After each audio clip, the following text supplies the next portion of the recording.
መላው ዓለም በጉጉት የሚጠብቀው የ2026 የዓለም ዋንጫ ገና ሳይጀምር አሜሪካ ውስጥ ትልቅ ጉድና ምስቅልቅል ተፈጥሯል። የዓለም ኮከብ ተጫዋቾች፣ ጋዜጠኞችና ትልልቅ ሰዎች ልክ እንደ አደገኛ ወንጀለኛ አውሮፕላን ማረፊያ ላይ እየተያዙ ነው። የአፍሪካ ምርጥ የተባለው ዳኛ የክብር ዲፕሎማሲ ፓስፖርት ይዞ አሜሪካ መጣ፣ ግን በአሜሪካ ፖሊሶች በሚያሳፍር ሁኔታ ውርደት አደረሱበት። ወደ መጣበት ሀገር ተመለሰ። የሴኔጋል ብሔራዊ ቡድን ተጫዋቾች ደግሞ ልክ እንደ እጽ አሸጋጋሪ ጫማቸውን በአደባባይ ተወልቆ በፖሊስ ውሾች ተፈተሹ። ሌላው ቀርቶ የውስጥ ልብሳቸው ጭምር ተበረበረ። የእግር ኳስ ጨዋታው ገና ሳይጀምር ይሄ ሁሉ ውርደት ለምን አስፈለገ? አሜሪካስ መላውን ዓለም እንዲህ የምታንገላታው እና የምታዋረደው በምን ምክንያት ነው? ከዚህ አስደንጋጭ ክስተት በስተጀርባ ምን አይነት ትልቅ ሚስጥር ተደብቋል? አሜሪካ ይህንን የምታደርገው ሆን ብላ ሰዎችን ለመስደብ ነው ወይስ ሌላኛ ማናውቀው ሚስጥር አለ? በዚህ ቪዲዮ መጨረሻ ላይ የምነግራችሁ እውነት በእርግጠኝነት ሁላችሁንም ያስደነግጣችኋል። ከእኔ ጋር አብራችሁን ቆዩ። ለመሆኑ ነገሩ እንዴት ተጀመረ? ይሄ ሁሉ ትርምስና ውርደት ከየት መጣ? ነገሩ እንዲህ ነው። አሁን ያለነው በ2026 በበጋው ወራት ላይ ነው። መላው ዓለም በታሪክ ትልቁንና ደማቁን የእግር ኳስ በዓል ለማየት በጉጉት አይኑን ሰሜን አሜሪካ ላይ ጥሏል። ለመጀመሪያ ጊዜ ነው 48 ሀገሮች የሚሳተፉበት ትልቅ ውድድር የተዘጋጀው።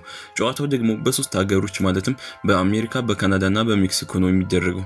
መጀመሪያ ላይ ሁሉም ሰው በጣም ደስተኛ ነበር። ስታዲየሞቹ እጅግ ዘመናዊ ናቸው።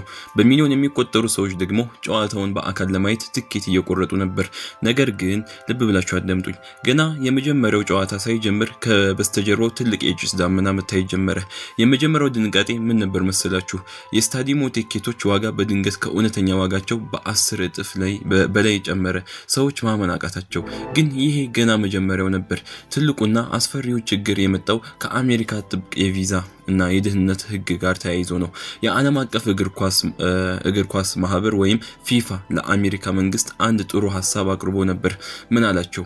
ልክ እንደ አውሮፓ የሳንጂን ቪዛ ወደ እነዚህ ሶስት አገሮች የሚያስገባ አንድ ወጥ ቪዛ እንስራ አላቸው።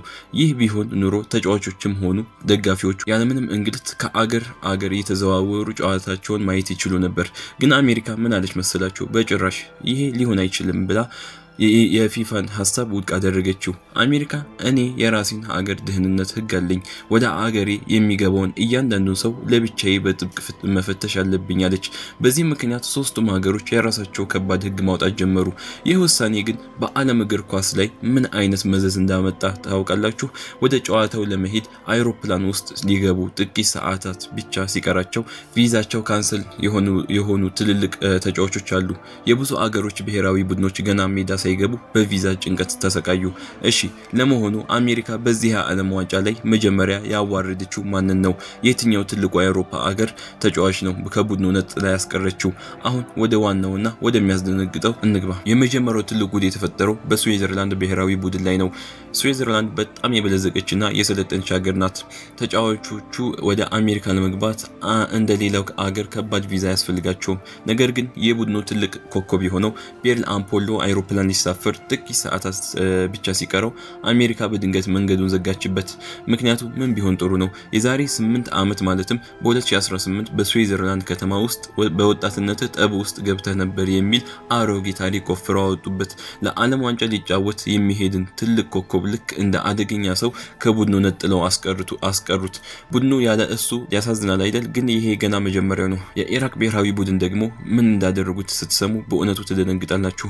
ኢራቆች ከብዙ ዓመታት በኋላ ለዓለም ዋንጫ አልፈው በጣም ተደስተው ነበር። ነገር ግን የቡድኑ ዋና አጥቂ አይመን ሁሴን አሜሪካ ቺካጎ አይሮፕላን ማረፊያ እንደደረሰ ልክ እንደ ዓለም አቀፍ ወንጀለኛ ተያዘ። ለ7 ሰዓታት ሙሉ በአንድ ጠባብ ክፍል ውስጥ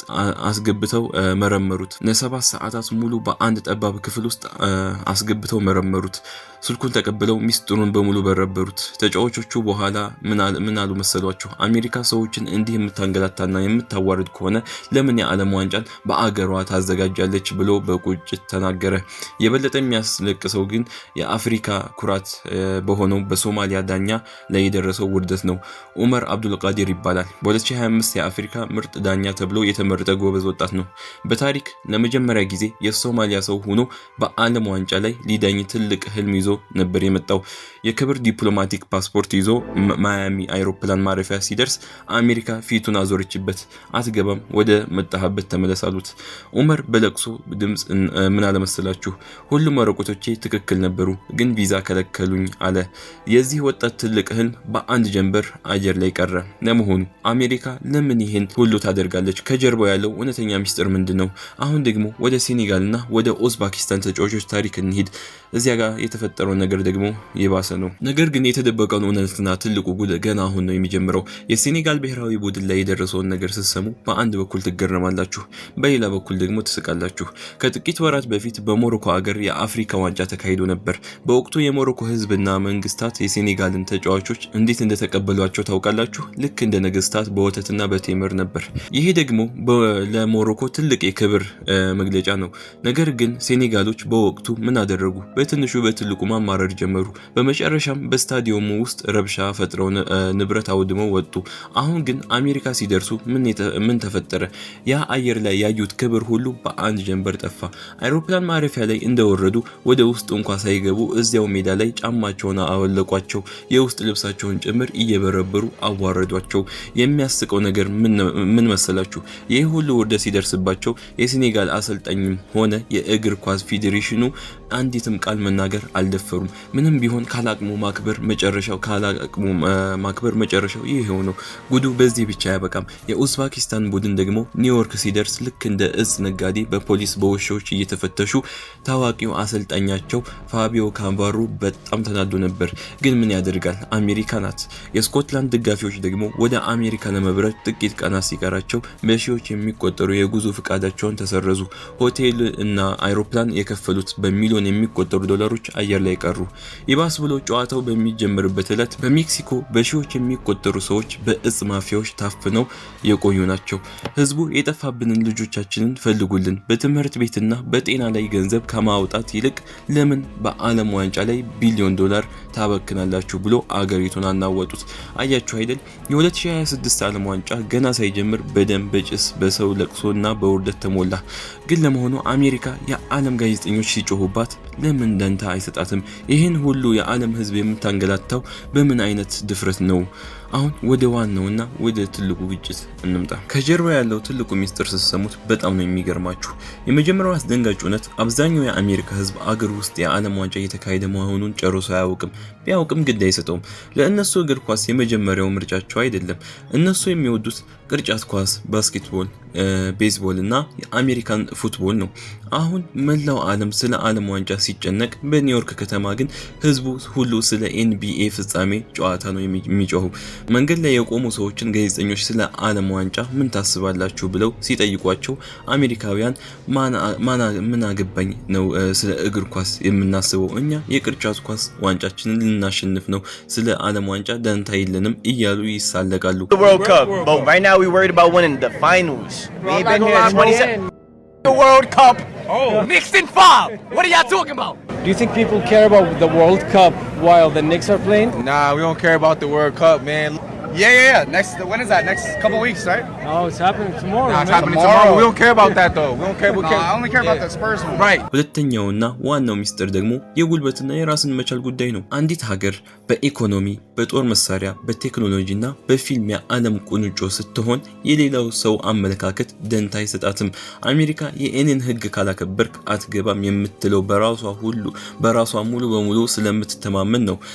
የዓለም ጋዜጠኞች ቢጮሁ በግራ ጆሮዋ ሰምታ በቀኝ ጆሮዋ ነው የምታወጣው። የሚገርማችሁ ነገር የአሜሪካው ምክትል ፕሬዝዳንት ጂቴ ቫንስ ምን እንዳለ ታውቃላችሁ?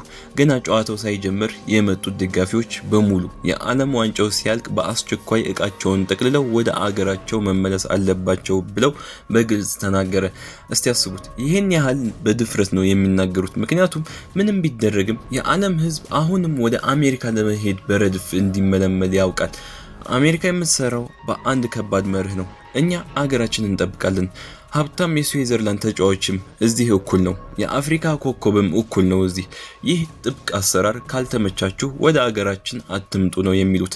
እሺ ታዲያ ከዚህ ታሪክ ምን እንማራለን? ታዲያ ከዚህ ሁሉ ግርግርና ምስቅልቅል የምንማረው አንድ ትልቅ እውነት አለ። የአንድ አገር እውነተኛ ክብሯና ነጻነቷ የሚመጣው ሙሉ በሙሉ በራሷ መቆም ስትችል ብቻ ነው። ምግብህን፣ መድኃኒትህን፣ መሳሪያህንና ቴክኖሎጂህን በራስህ መስራት ማምረት ስትችል ማንም መጥቶ ሊያዝህ ወይም ሊያንበረክክህ አይችልም። የራስህን ውሳኔ በራስህ በኩራት ትወስናለህ። ለአንዳንድ አገሮች የዓለም ዋንጫ ማለት የህይወትና የሞት ያህል ትልቅ ነገር ነው። አሜሪካ ግን አገሯንና ህዝቧን ለመጠበቅ ስትል የዓለም ዋንጫን ልክ እንደ ተራ የሻይ ሰዓት ጨዋታ ነው ያየችው። በእርግጥ ያንን ያህል የናፈቀችውን የዓለም ዋንጫ ለማየት የመጡ ምስኪን ደጋፊዎችና የዓለም ኮከብ ተጫዋቾች እንዲህ መዋረዳቸው ልብ ይሰብራል። ግን እውነታው ይሄ ነው። ጥንካሬ ሲኖርህ ዓለም በሙሉ ያከብርሃል። እስቲ እናንተ ምን ታስባላችሁ? አሜሪካ የዓለም ዋንጫ ተጫዋቾችንና ደጋፊዎችን እንዲህ ማዋረዷና ማጉላላቷ ትክክል ነው ወይስ አገሬን ለመጠበቅ ህጌን አስከብራለሁ ማለቷ ይገባታል? ስፖርትና ፖለቲካ ጨርሶ መደባለቅ የለባቸውም ከሚሉት ወገን ናችሁ ወይስ በአሜሪካ አቋም ተስማማላችሁ? የእናንተ ውድ ሐሳብ ከታች በኮሜንት መስጫው ላይ ጻፉልኝ። እንደ ሁል ጊዜው የእያንዳንዱን ሰው ኮሜንት ለማንበብ በጉጉት ተጠብቃለሁኝ። ቪዲዮን ከወደዳችሁት ላይክ ማድረጋችሁና ለወዳጆቻችሁ ማጋራታችሁ እንዳትረሱ። በቀጣይ ቪዲዮ እስክንገናኝ ሰላም፣ ፍቅርና ጤና ለእናንተ ይሁን። ቻው።